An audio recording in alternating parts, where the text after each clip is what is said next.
জিম্বাবুয়ের বিপক্ষে দ্বিতীয় ওয়ানডেতে বাংলাদেশ 13 রানে হেরে সিরিজ খুইয়েছে। সামনে হোয়াইট ওয়াশের সংখ্যা। বাংলাদেশ কেন হারলো, কোথায় হারলো, সেই পরিচিত দৃশ্য। জিম্বাবুয়ে 247 করেছিল। জিম্বাবুয়ের ব্যাটিং ইনিংসের লাস্ট ওভারে তাসকিন বল করছিলেন, 1 ওভারে 22 দিয়েছিলেন লাস্ট ওভারে। এই যে লাস্ট ওভারে 22 রান দেয়া, জিম্বাবুয়ের শেষ 5 ওভারে 60 রান তোলা পার্থক্য করে দিল? বাদ দিই, পার্থক্য গড়েনি, ধরে নিচ্ছি। তানজিদ তামিম, তাওহিদ হৃদয় 108 বলে 80+ রানের একটা জুটি করেছেন। তাওহিদ হৃদয় 90 বলে 60 করেছেন। তানজিদ তামিম 70 বলে 57 করেছেন। আপনি 57 করে কেন আউট হবেন? আপনি 90 বলে 60 করে কেন আউট হবেন? আপনি তো নট আউট থেকে খেলা শেষ করে বের হবেন। বেন কারান, জিম্বাবুয়ের ওপেনার, 111 করে নট আউট ছিলেন।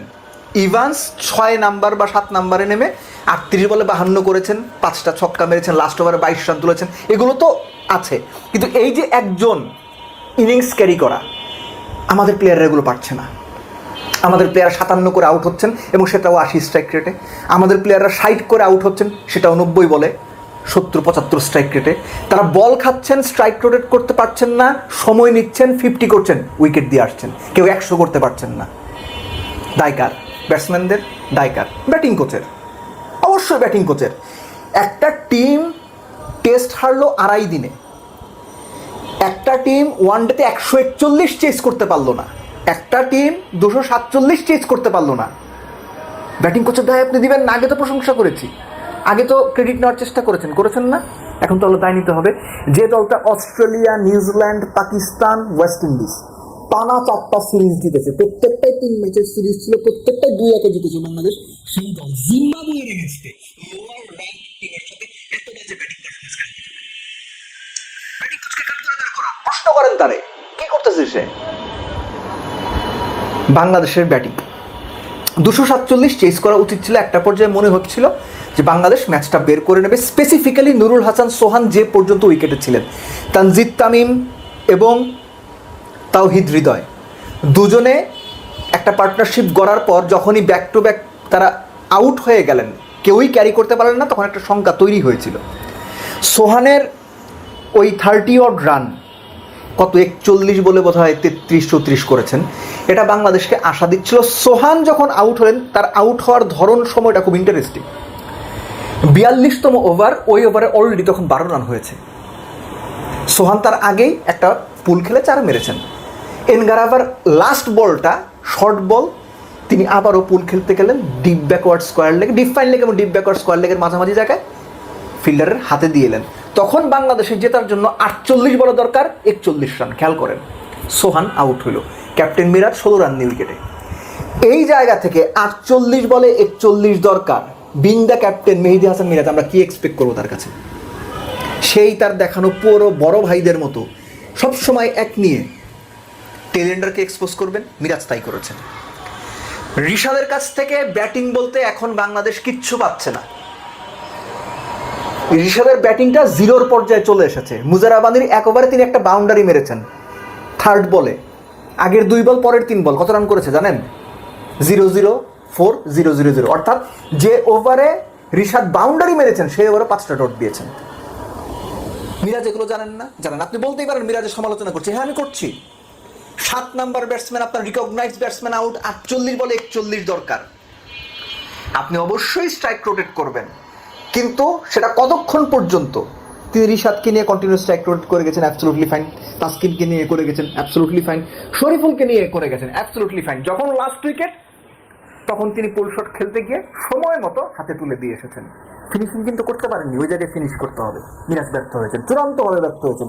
48 বলে 41 যখন দরকার ছিল, পরে 24 বলে, আমি যদি 2 ভাগে ভাগ করি, 48 বলকে 2 ভাগে, 24-24, 4 ওভার 4 ওভার, 43 থেকে 46, 47 থেকে 50, 45, 46 থেকে 50। ওই 24 বলে, পরের 24 বলে 43 থেকে 46, বাংলাদেশ রান করেছে 14। এই নাকি স্ট্রাইক রেট, এই নাকি ফিনিশার উইকেটে। মুসাদ্দেকের কথা আলাদা করে একটু বলতে হবে। অস্ট্রেলিয়ার সঙ্গে যে ইনিংসটা আপনি খেললেন, সারা বাংলাদেশ আপনাকে প্রশংসায় ভাসিয়েছে। তারপর অন্তত 3টা ম্যাচে ফিনিশিংয়ে দারুণ রোল প্লে করে হিরো হওয়ার ম্যাচ শেষ করার সুযোগ ছিল মুসাদ্দেক সৈকত। প্রতিবার আপনি ব্যর্থ হয়েছেন। আমি বলছি না যে এটাই শেষ, কিন্তু প্রতিবার আপনি কেন ব্যর্থ হবেন? ওরকম একটা ইনিংস খেলার পরে আপনার কনফিডেন্সই তো আপনার অন্তত আরও একটা ইনিংস ভালো খেলতে বাধ্য করবে। আপনি পারেননি, মোসাদ্দেক পারেননি, ব্যর্থ হয়েছেন। মিরাজ সুযোগ থাকা সত্ত্বেও ফিনিশিং দিতে পারেননি। 7 নম্বরে যে রোল প্লে করা দরকার, Miraz is not good enough for that. এটা আমি বারবার বলে আসছি। বাংলাদেশের ব্যাটসম্যানরা 50-60 করে আউট হয়ে যাচ্ছেন, কেউ ইনিংস ক্যারি করতে পারছে না। বেন কারান এই ম্যাচে একদম প্রকৃষ্ট উদাহরণ, 111 বলে নট আউট ছিলেন, 135 বলে। ওই ইনিংসটা তিনি খেলেছেন বলেই ব্র্যাড ইভান্স তাসকিনের লাস্ট ওভারে 22 রান তুলতে পেরেছেন। বাংলাদেশের আমাদের তানজিদ তামিম 57 করে আউট হন, আমাদের তাও হৃদয় 60 রান করে আউট হন, আমাদের নুরুল হাসান সোহান 1 ওভারে 12 করা সত্ত্বেও 12 রান আসার পরও যখন ভালো ব্যাট করছেন তারপরে পুলশট খেলে উইকেট দিয়ে আসেন। এই ম্যাচ অ্যাওয়ারনেস, এই দলকে টেনে নিয়ে যাওয়া, ম্যাচ ফিনিশ করা, বড় ইনিংস খেলা, বছরের পর বছর এগুলোই আমরা বলছি, আপনারাও এগুলোই শুনছেন, প্লেয়াররাও একই জিনিস বারবার করছে। No change, everything is going on line, একদম লাইনে আছে। জিম্বাবুয়ের বিপক্ষে জিম্বাবুয়ের কন্ডিশনে এরকম যদি ব্যাটিং পারফরমেন্স হয়, বিশ্বকাপে এই দলের কাছ থেকে আপনি কি আশা করবেন? এই প্লেয়াররাই তো যাবে। কয়জন ঢুকবে? আর লিটন ঢুকবে, আর 2-1 এদিক ওদিক হইতে পারে, তাই তো? এটা তো মূল বিশ্বকাপ দল। এখানে কি এক্সপেক্ট করেন আপনি? বোলাররা তাদের কাজটা করেছেন। আনফর্চুনেটলি তাসকিন লাস্ট ওভারে 22 রান দিয়ে দিয়েছেন, হয়ে গেছে। তাসকিন 57 দিয়েছেন, অর্থাৎ তাহলে হিসাব করেন 57 রানের মধ্যে 22 রান তিনি শুধুমাত্র লাস্ট ওভারে দিয়েছেন, অর্থাৎ 9 ওভারে 35 রান দিয়েছেন। দুর্দান্ত বল করেছেন, আগের ম্যাচেও খুব ভালো বল করেছেন। ম্যাক্সিমাম সময় ও মানে নতুন বলে উইকেটগুলো তাসকিনই তুলে দিচ্ছেন, কখনো একটা কখনো 2টা বা তার চেয়ে বেশি। তো যখন হয়নি, লাস্ট 6 ওভারে 60 করেছে জিম্বাবুয়ে, বাংলাদেশের তো সেটার কাউন্টার দিতে হবে, ব্যাটসম্যানদের দিতে হবে। ব্যাটসম্যানরা ব্যর্থ হয়েছেন। যে দল 100, যে ব্যাটিং লাইন আপ 141 চেস করতে গিয়ে ম্যাচ হারে, তারা 247 চেস করতে গিয়ে 13 রানে হেরেছে। এটা তাহলে তো মন্দের ভালো বলতে হয়েছে, নাই ভাই, তাও তো 200 পার করছে। Batting is going downwards. খুব বাজে ব্যাটিং হচ্ছে, খুব বাজে ব্যাটিং হচ্ছে।